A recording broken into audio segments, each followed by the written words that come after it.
মিমি, শুভ সকাল। শুভ সকাল রাব্বি। দর্শক, আপনাদেরকেও সকালবেলার শুভেচ্ছা। যে যেখান থেকে দিনটা শুরু করছেন, আপনার দিনটা চমৎকার হোক, সুন্দর হোক। আর আজকের দিনটা তো এমনি সুন্দর। সারা সপ্তাহ জুড়ে আমাদের যে ক্লান্তি, সেই ক্লান্তি থেকে আমরা অনেকটা পরিত্রাণ খুঁজি আজকের দিনটাতে। কারণ আজ সাপ্তাহিক ছুটির অন্যতম একটি দিন, শুক্রবার। সবারই এই দিনটায় দেখা যায় মোটামুটিভাবে ছুটির দিন থাকে, তাই এই দিনটা কাটেও পরিবারের সাথে। সকাল থেকে শুরু করে একেবারে রাত অবধি পরিবারের সাথে চমৎকার সময় কাটুক, নিরাপদে সেই সময়টা আপনারা উদযাপন করেন, এমন প্রত্যাশা রইল। আমন্ত্রণ জানাচ্ছি যমুনা টেলিভিশনের প্রতিদিনের আয়োজন সকালের বাংলাদেশে। আপনাদের সাথে আছি আমি নাদিরা আঞ্জুম মিমি। শুভ সকাল। সবার দিনটি অত্যন্ত ভালো কাটুক, শুভ হোক, এমনটাই প্রত্যাশা আমাদের প্রতিদিনের। আজও তার ব্যতিক্রম নয়। আজ সাপ্তাহিক ছুটির দিন, শুক্রবার। অনেকেই পরিবার পরিজনের সাথে দিনটি কাটাবেন। সবার দিনটি পরিবারের সাথে যে দিন জুড়ে যে সময়, সেই সব সময় অত্যন্ত ভালো কাটুক, শুভ হোক। যার যে দাওয়াত রয়েছে সেগুলোও শুভ হোক। এরপরেও যার যে গন্তব্যস্থলের উদ্দেশ্যে বাসা থেকে বের হচ্ছেন, সেই গন্তব্যের যাত্রা শুভ হোক। অনেকেই শুক্রবারে রাজধানী ঢাকার আশপাশে অনেকেই ছোট একটি ট্যুর দিয়ে থাকেন, সেই ট্যুরও শুভ হোক। সব মিলে দিনটি অত্যন্ত ভালো কাটুক, এমনটাই প্রত্যাশা আমাদের। একদম। এবং সাথে এটাও বলে নিতে চাচ্ছি, রাব্বি যেমনটা বলছিলেন, আজকে শুক্রবার যেহেতু, সুতরাং অনেকেই কিন্তু পরিবার পরিজন নিয়ে একটু ঘোরাঘুরি করতে বের হবেন। কিন্তু আজকে সকাল থেকেই কিন্তু আবহাওয়া একটু বৈরী মনে হচ্ছে। সুতরাং নিজেদের একেবারে সুস্থ এবং নিরাপদ রাখতে যেই পূর্ব সতর্কতা দরকার, সেটা অবশ্যই মাথায় রাখবেন। এবং যদি বৃষ্টি বেশি হয়, সেক্ষেত্রে ঢাকার খুব দূরে না যাওয়াটাই ভালো, কারণ তখন যানজটটাও বেড়ে যাবে। এবং সেই সাথে ঠান্ডার প্রকোপ তো এখন লেগেই আছে।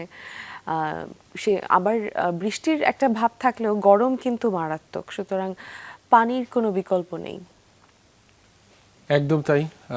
পানি পান করার কোনো বিকল্প নেই। শুধুমাত্র পরিমিত পরিমাণে পানি পান করেও কিন্তু একটি মানুষ অনেকাংশে সুস্থ থাকতে পারে। চিকিৎসকরা সেটি বলে থাকেন। তাই পানিকে অবশ্যই গুরুত্ব দিতে হবে। একদম একদম। দেশ বিদেশের বেশ কিছু খবরাখবর রয়েছে। তবে শুরুতেই নেপালে যে ভয়ানক ভূমিধসের যেই খবরাখবর আপডেট, সেটি জানানোর মাধ্যমে দর্শকের সাথে দিনটি শুরু করতে চাই। সেখানে প্রাণহানির যে সংখ্যা, সেটি বেড়েই চলেছে প্রতি মুহূর্তে। নেপাল তিব্বত সীমান্তে দুর্যোগের রেশ কাটতে না কাটতেই শঙ্কা জাগাচ্ছে সম্ভাব্য দ্বিতীয় পাহাড়ি ঢল। কেননা হিমালয় রেঞ্জে হিমবাহ ধসের স্থানটিতে পানি ও বর্জ্য জমে সৃষ্টি হয়েছে হ্রদ। ত্রিশূলী নদীর উজানে বাধাগ্রস্ত হয়েছে গতিপথ, যার সত্যতা স্যাটেলাইট চিত্রে নিশ্চিত হয়েছেন বিজ্ঞানীরা। তবে সেখানে ঠিক কী পরিমাণে ধস থেকে সৃষ্ট বর্জ্য স্তূপ হয়ে রয়েছে, তা মেঘের কারণে ছবিতে বুঝতে পারেননি গবেষকরা। এরই মধ্যে হ্রদটিতে আগামী 3 দিনে 30 লাখ ঘনমিটার পানি প্রবেশ করতে পারে বলে শঙ্কা করা হচ্ছে, যা চাপ সইতে না পেরে যে কোনো সময় প্রবাহিত হয়ে আবারও আকস্মিক বন্যা সৃষ্টি করতে পারে। বৃহস্পতিবার বিকেল থেকে এখন পর্যন্ত নতুন করে প্রাণহানি বাড়েনি। সর্বশেষ তথ্য অনুযায়ী উদ্ধার করা হয়েছে 389 জনের মরদেহ। নেপাল তিব্বতে এখনও নিখোঁজ 1,500-এর বেশি মানুষ। উদ্ধার অভিযানে যোগ দিয়েছে 5,000-এর বেশি আর্মি ও পুলিশ। এদিকে নেপালের ত্রিশূলী নদীর ভাটিতে ভারতে গণ্ডক নদীর অববাহিকায় অবস্থিত বিহার, উত্তরপ্রদেশ, উত্তরাখণ্ডের মতো রাজ্যগুলোই বাসিন্দাদের সরিয়ে নিচ্ছে স্থানীয় কর্তৃপক্ষ।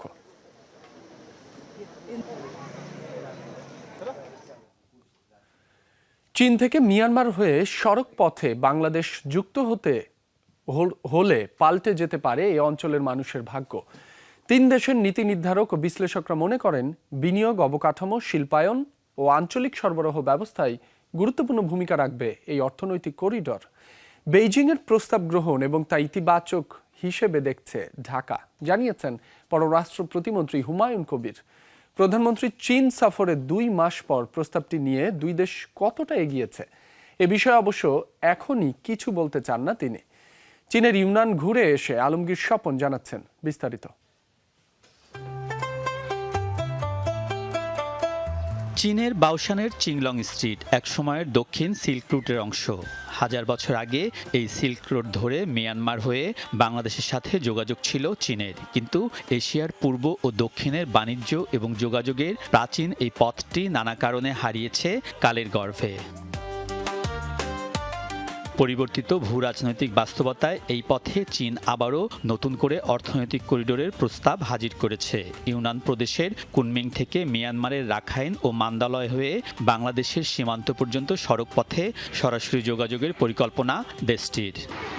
লংলিং কাউন্টির এই সড়কটি একটি অংশ যাচ্ছে মিয়ানমারের দিকে, আরেকটি অংশ ভারতের দিকে।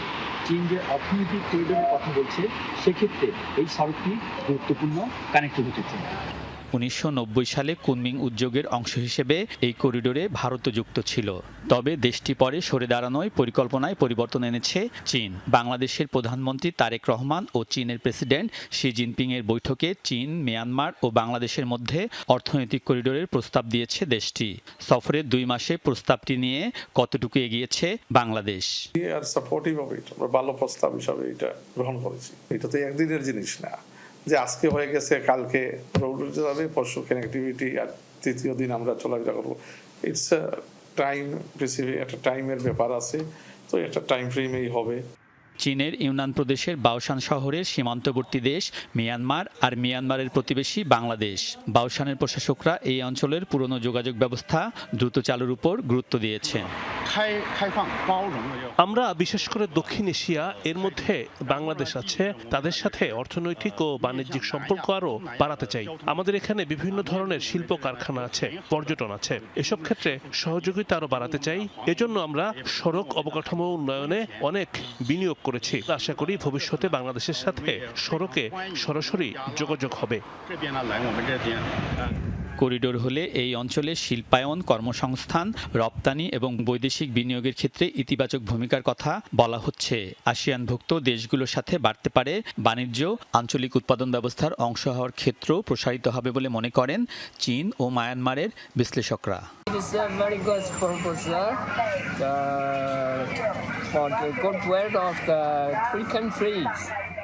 এটা খুবই ভালো প্রস্তাব 3 দেশের জন্য। এটা অবশ্যই 3 দেশের অর্থনৈতিক উন্নয়নে সহায়ক হবে।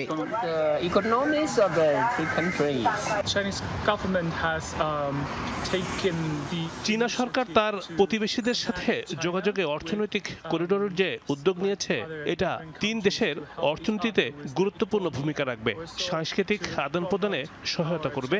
এতে প্রতিবেশী এসব দেশ নানাভাবে লাভবান হবে।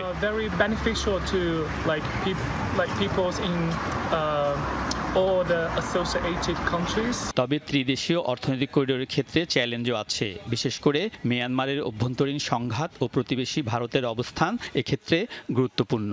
আবার চীনের বৈশ্বিক প্রতিদ্বন্দ্বী মার্কিন যুক্তরাষ্ট্রের মনোভাবও বিবেচনা করতে হচ্ছে বাংলাদেশকে। ক্রিটিক্যাল কিছু ইস্যুগুলো আছে, ওগুলোই তো সমাধানের দিক থেকে আমাদের এটা যাইতে হবে। তো এই দিক থেকে চায়না খুবই আন্তরিক আছে। আশা করি মায়ানমারও হবে, যখন আমাদের যুক্তি, আমাদের আর্গুমেন্টগুলো আমরা প্রেজেন্ট করব। কিছুদিন পরেই তো আস্তে আলাপ আলোচনা আমরা শুরু করব। We believe that we can do it through diplomacy. পররাষ্ট্র প্রতিমন্ত্রী বলেন, চীনের প্রস্তাবিত অর্থনৈতিক করিডোর বাস্তবায়নের ক্ষেত্রে বিবেচিত হবে বাংলাদেশের স্বার্থ। আলমগীর স্বপন, যমুনা নিউজ, ইউনান, চীন। নবায়নযোগ্য জ্বালানির অন্যতম পথ প্রদর্শক হয়ে উঠছে রাঙ্গামাটির কাপ্তায়ে অবস্থিত দেশের প্রথম অন গ্রিড সৌর বিদ্যুৎ কেন্দ্র। পরিত্যক্ত জমিকে কাজে লাগিয়ে গড়ে ওঠা এই কেন্দ্রটি 7 বছরে জাতীয় গ্রিডে যুক্ত করেছে 6,37,00,000 ইউনিট বিদ্যুৎ। উৎপাদন সক্ষমতা আরও বাড়াতে 2টি প্রকল্পের কাজ চলমান রয়েছে। নবায়নযোগ্য জ্বালানির যে সম্ভাবনা, তার অন্যতম উদাহরণ রাঙ্গামাটির কাপ্তায়ে দেশের প্রথম অন গ্রিড সৌর বিদ্যুৎ কেন্দ্র। সূর্যের আলো থেকেই প্রতিদিন উৎপাদিত বিদ্যুৎ যুক্ত হচ্ছে জাতীয় গ্রিডে। 7 বছরে উৎপাদিত হয়েছে প্রায় 6,37,00,000 ইউনিট বিদ্যুৎ, যার আনুমানিক বাজার মূল্য প্রায় 74 কোটি টাকা। 1962 সালে কর্ণফুলী পানি বিদ্যুৎ কেন্দ্র নির্মাণের পর কাপ্তাই বাঁধ সংলগ্ন 22 একর জমি দীর্ঘদিন পরিত্যক্ত ছিল। 5 দশক পর 2019 সালে সেই জমির 19 একর জুড়ে প্রায় 111 কোটি টাকা ব্যয়ে নির্মিত হয় 7.4 মেগাওয়াট ক্ষমতার এই সৌর বিদ্যুৎ কেন্দ্র। 332 কিলোওয়াট ক্ষমতা সম্পন্ন রুফটপ বিদ্যুৎ কেন্দ্র স্থাপন করা হবে, সেটারও চুক্তি স্থাপন হয়ে গেছে। তো অদূর ভবিষ্যতে আরও যেসব জায়গা পরিত্যক্ত আছে বা সেটা প্লটিংও হতে পারে, এ ধরনের কাজও আমরা হয়তো ইনশাআল্লাহ ভবিষ্যতে স্থাপন করার চিন্তাভাবনা আছে। সৌরবিদ্যুৎ উৎপাদনে তেল, গ্যাস কিংবা কয়লার প্রয়োজন হয় না। ফলে জ্বালানি আমদানির ব্যয় কমে বৈদেশিক মুদ্রা সাশ্রয় হয় এবং কার্বন নিঃসরণ হ্রাস পায়। পরিচালন ব্যয়ও কম। তাই ছাদ ভিত্তিক সৌরবিদ্যুৎ, কৃষিভিত্তিক সোলার এবং বৃহৎ সোলার পার্ক স্থাপনে আরও বিনিয়োগের পরামর্শ বিশেষজ্ঞদের। এটা অনেক লাভজনক একটা যেহেতু আমাদের এটা মেনটেনেন্স কস্ট খুবই কম, জনবল খুব কম লাগে। এটা মেনটেনেন্স বলতে জাস্ট ক্লিনিংয়ের ব্যাপারটা, এছাড়া তেমন কোনো কষ্ট নাই। আবহাওয়া খারাপ থাকে তখন আমাদের উৎপাদনটা কম, কিন্তু একেবারে তো উৎপাদন হয় না, তা না, পরিমাণে কম। যদি খালি জায়গা থাকে এই ধরনের যদি প্রজেক্ট করা যায় তাহলে আমাদের বাংলাদেশের জন্য খুবই উন্নত হবে। কাপ্তাই সৌরবিদ্যুৎ কেন্দ্রের এই সাফল্যের পর উৎপাদন সক্ষমতা বাড়াতে আরও নতুন 2টি প্রকল্পের কাজ চলছে। আমাদের ব্রিকফিল্ডে আরেকটি পাওয়ার প্ল্যান্ট করার প্রক্রিয়ায় আছেন, অলরেডি টেন্ডার হয়ে গেছে, সেটার ইভ্যালুয়েশন প্রক্রিয়ায় আছে। তার ক্যাপাসিটি 7.6 মেগাওয়াট। আল আমিন শিকদার, যমুনা নিউজ। স্প্যানিশ লা লিগায় অ্যাথলেটিক বিলবাওকে 2-0 গোলে হারিয়ে টানা দ্বিতীয় জয় তুলে নিয়েছে বার্সেলোনা। রাফিনিয়া দলকে এগিয়ে নেওয়ার পর ব্যবধান দ্বিগুণ করেন ফেরমিন লোপেজ। ঘরের মাঠ ক্যাম্প নুতে একের পর এক আক্রমণ শানাতে থাকে বার্সা। 70% বল দখলে রেখে বিলবাওয়ের রক্ষণের পরীক্ষা নিতে থাকে কাতালানরা।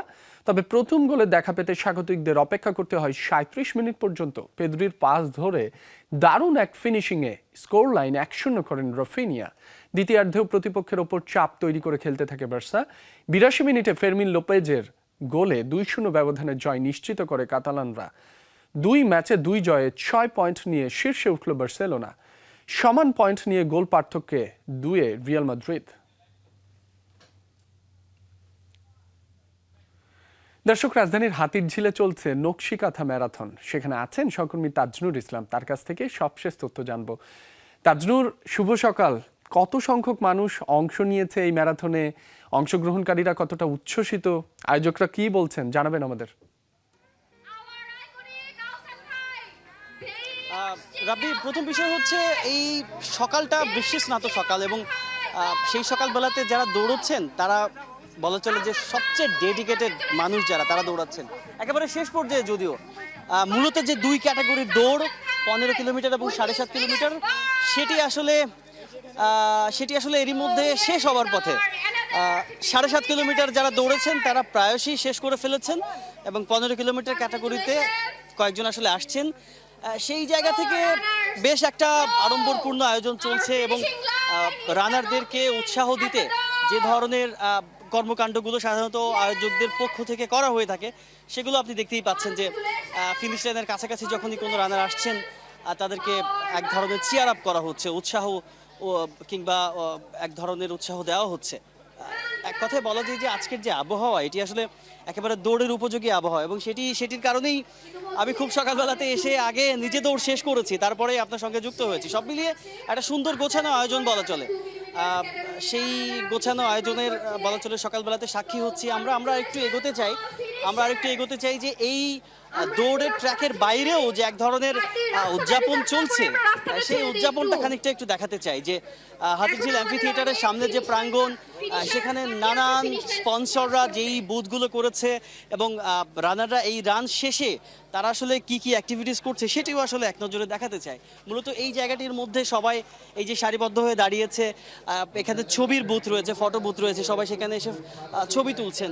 এর বাইরে ঠিক আরেকটু সামনে গেলেই এই যে কয়েক হাজার রানারের যে এক ধরনের মিলন মেলা, একটা সম্মিলন, সেই জায়গাতে এসে তারা সেই উদযাপনগুলো আসলে নিজেরা ভাগাভাগি করে নিচ্ছেন। এবং এখন যেটি হয়েছে, ঢাকা শহরে যেই ম্যারাথন ইভেন্টগুলো হচ্ছে, দৌড়ের যে আয়োজনগুলো হচ্ছে, সেখানে আসলে কেউ একা আসেন না, বরং পরিবার, স্বজন, বন্ধুবান্ধব সবাই মিলে আসেন। এবং এই যে দৌড় শেষ করবার পরের যেই অ্যাক্টিভিটিসগুলো থাকে, যেই আয়োজনগুলো থাকে এগুলো তারা ভীষণভাবে উপভোগ করেন। এখানে ছবি তোলার বুথ রয়েছে, মেডেল সংগ্রহের একটা আলাদা বুথ রয়েছে, এখানে হাইড্রেশনের জন্য কিংবা হালকা একটু খাবার দাবারের জন্য নানান রকম বুথ রয়েছে। এই জায়গাতে দেখছি যে বেশ কিছু স্পন্সরের বুথের সামনে আসলে বেশ রকমের লাইন রয়েছে। সব মিলিয়ে এই উদযাপনগুলো বেশ রকমের দেখা যায় এখন প্রত্যেকটি ইভেন্টে, যার ফলে মানুষের মধ্যে স্বাস্থ্য সচেতনতার যে বিষয়টি, একই সঙ্গে দৌড়ের প্রতি আগ্রহ এবং ভালোবাসার যে বিষয়টি, সেটি ভীষণ রকম বৃদ্ধি পাচ্ছে। এবং প্রত্যেকটি আয়োজনেই আমরা দেখতে পাই যে সেখানে আসলে হাজার হাজার মানুষ অংশ নিচ্ছে। বলা যায় এরকম একটি দৌড়ের আয়োজনে এখন 1-2 হাজার মানুষের সম্মিলন ঘটানো এটা আসলে খুব কঠিন কোনো ব্যাপার নয়। এবং আজকের যে আয়োজন নকশিকাঁথা ম্যারাথন, এটি একটি ব্যতিক্রমী নাম, যেমন আয়োজনটাও আসলে বেশ খানিকটা ব্যতিক্রম। সব মিলিয়ে একটা সুন্দর আয়োজনের সাক্ষী হচ্ছে আজকে এই সকালবেলাতে, শুক্রবার সকাল, বৃষ্টিস্নাত সকাল। আমি এই মুহূর্তে দাঁড়িয়েও রয়েছি বৃষ্টির মধ্যে, এবং এই সুন্দর আয়োজন আরও সবাই উদযাপন করছেন, এবং এটি আসলে শেষ হবে মূলত এরপরে পুরস্কার বিতরণী রয়েছে এমপি থিয়েটারের উপরে, সেটির মধ্য দিয়ে। রাব্বি। তাজনুর, আপনাকে অনেক ধন্যবাদ, আপনি নকশিকাঁথা ম্যারাথনের বিস্তারিত জানাচ্ছিলেন। দর্শক, এই ছিল আমার হাতে থাকা আপডেটগুলো। নেপাল থেকে যুক্ত হচ্ছেন জলবায়ু কর্মী আহসান রনি। আহসান রনি, নিশ্চয়ই শুনতে পাচ্ছেন? একটু জানতে চাই, ভয়াবহ এই দুর্যোগের পর বর্তমান পরিস্থিতি আপনি নিজে কিভাবে দেখছেন? বিশেষ করে দ্বিতীয় যে পাহাড়ি ঢলের কথা বলা হচ্ছে, সেটির সম্ভাবনা কতটুকু বলে আপনি মনে করেন, আর কি ধরনের প্রিকশনারি মেজার নেওয়া যেতে পারে? অলরেডি তো এখন পরশুদিন থেকে যখন ঘটনাটা ঘটেছে, তারপর থেকে আসলে নেপাল সরকার পর্যাপ্ত ব্যবস্থা নেওয়ার চেষ্টা করছে, কিন্তু প্রবলেমটা হচ্ছে যে অনলি ফ্লাইট ছাড়া আর কোনোভাবে ওই এরিয়াতে মানে সরকারি সহায়তা পৌঁছানো সম্ভব হচ্ছে না, কারণ প্রায় 40 কিলোমিটার ব্যাপী রাস্তা আসলে ধ্বংস হয়ে গিয়েছে এবং 19-এর মতো ব্রিজ হচ্ছে ভেসে গিয়েছে। ফলে দেখা গিয়েছে যে শুধু ফ্লাইটের মাধ্যমেই যোগাযোগ করা হচ্ছে, আর লোকাল যারা পুলিশ বা সেনাবাহিনী আছেন তারা হচ্ছে লোকালি হেল্প করছেন। এখন পর্যন্ত সরকার থেকে বলা হচ্ছে যে প্রায় 13,000 সেনাবাহিনী, পুলিশ তারা লোকালি হেল্প করার জন্য কাজ করছে। তো অলরেডি এখান থেকেও, নেপাল থেকেও আমি এখানে সাউথ এশিয়ান কনভার্জেন্স নামে একটা ইভেন্টে এসেছি। তো আমাদের সাথেও যারা ছিলেন তাদের অনেকেই অলরেডি লোকালদের হেল্প করার জন্য জয়েন করেছেন। সরকারের পক্ষ থেকেও গতকালকে একটা ইউথদের সাথে একটা মিটিংও করা হয়েছে যে কিভাবে বিষয়টাতে তারাও যুক্ত হতে পারে, হেল্প করতে পারে। তো এভাবেই মূলত তাদের দিক থেকে চেষ্টা করা হচ্ছে। তবে আপনি যেটা বললেন, ভয়াবহতা এখনো আসলে কমেনি, কারণ যেখান থেকে শুরু হয়েছে সেখানে দেখা যাচ্ছে যে একটা মাটির স্তর শুরুতে জমেছিল এবং পরবর্তীতে সেটা ভেঙে পড়ে, ভূমিধস হয়, সেখানে আবার কিন্তু পানি জমছে। তো আবার হয়তো এই আবার একটা ভূমিধসের ঘটনা ঘটতে পারে। তো এখন তুলনামূলক ভাবে সবাই কিছুটা সতর্ক। যেমন হচ্ছে 4টা ডিস্ট্রিক্ট ক্ষতির শিকার হয়েছে। তো পিছন দিকে প্রথম একদমই সীমান্তবর্তী 2টি ডিস্ট্রিক্টেই মূলত ক্ষয়ক্ষতি বেশি হয়েছে, কারণ ওখানে আসলে কোনো রকম মুহূর্তের মধ্যে পানি চলে এসছে। ভয়ঙ্কর ধোঁয়া ছিল, চারপাশে ধোঁয়ায় ভর্তি হয়ে গেছে, মানুষ আসলে বুঝতেই পারেনি কি হচ্ছে। কিন্তু এখন যেহেতু ওই এরিয়াতে সরকারের ব্যবস্থা সব রকম নেওয়া হয়েছে, তারা সব রকম প্রিকশন নিয়ে রাখছে যাতে করে এবার যদি কোনো ঘটনা হয় সেক্ষেত্রে কোনো রকম ক্ষতি শিকার না হয় জনগণ। রনি, অনেক কিছু জানাচ্ছিলেন, আপনার কাছে আরও একটি প্রশ্ন রাখতে চাই।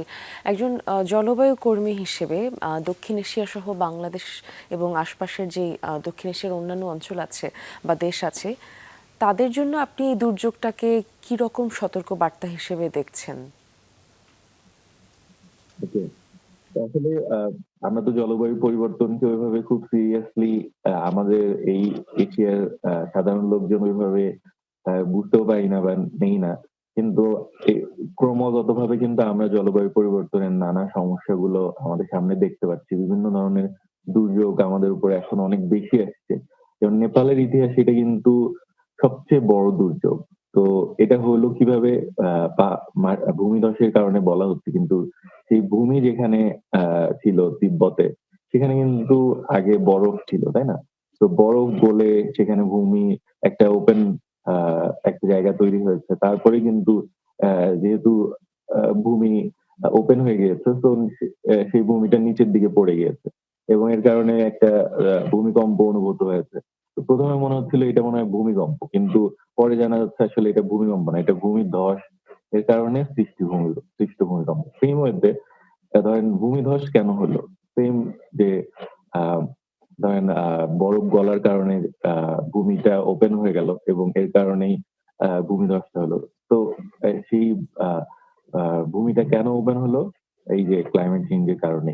তো সেইম এ এখন হয়তো নেপাল অনেক ক্ষতিগ্রস্ত হচ্ছে। কিছুদিন পর কিন্তু নেপালের অনেকগুলা নদীর সাথে বাংলাদেশে কিন্তু কানেকশন আছে। যেমন ত্রিশূলী নদীর সাথে ইভেন বাংলাদেশের কানেকশন আছে। তো মানে ধরেন যখন নেক্সট ডে হয়তো হিমালয়ের অন্য বিভিন্ন পাশ থেকেই আ যে নদীগুলো আমাদের সাথে যুক্ত, সেখানে যদি এরকম ভয়ঙ্কর ঘটনা ঘটে, তখন কিন্তু বাংলাদেশও এফেক্টেড হবে।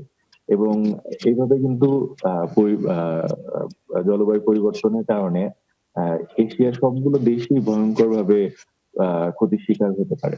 তো আমাদেরকে আসলে এখন থেকেই প্রস্তুতি নিতে হবে। বিভিন্নভাবে আগে থেকেই প্রস্তুত থাকতে হবে। কারণ আ এটা কিন্তু হবেই সামনে। ইউরোপে আমরা দেখছি ভয়ংকর আ তাপের কারণে মানুষ মারা যাচ্ছে। আ তো পৃথিবীর সবচেয়ে উন্নত দেশগুলোও কিন্তু এখন জলবায়ু পরিবর্তনের একদমই ক্ষতি সরাসরি দেখতে পাচ্ছে। আর আমাদের মতো দেশগুলো তো আসলে থার্ড ওয়ার্ল্ড কান্ট্রি, তারা তো আরো বেশি দেখতে পাচ্ছে এবং যে লস অ্যান্ড ড্যামেজ হবে সেটা রিকভার করার মতো আমাদের কিন্তু ওরকম শক্তিও নেই। সেজন্য আগে থেকেই আমাদেরকে কিভাবে আমরা ক্ষতি কমাইতে পারি সেটার জন্যে নিজেরা প্রস্তুত থাকা, যাতে করে যখন কোনো এরকম ঘটনা ঘটে সেক্ষেত্রে আমরা প্রস্তুত থাকি এবং ক্ষয়ক্ষতি কম হয় বা জন আ ক্ষতি যেন না হয়। জানমালের ক্ষতি এই বিষয়গুলো রক্ষার্থে এখন থেকেই প্রস্তুতি রাখতে হবে। আপনি জানাচ্ছিলেন নেপাল থেকে যুক্ত হয়ে। আহসান রনি, আপনাকে অনেক ধন্যবাদ।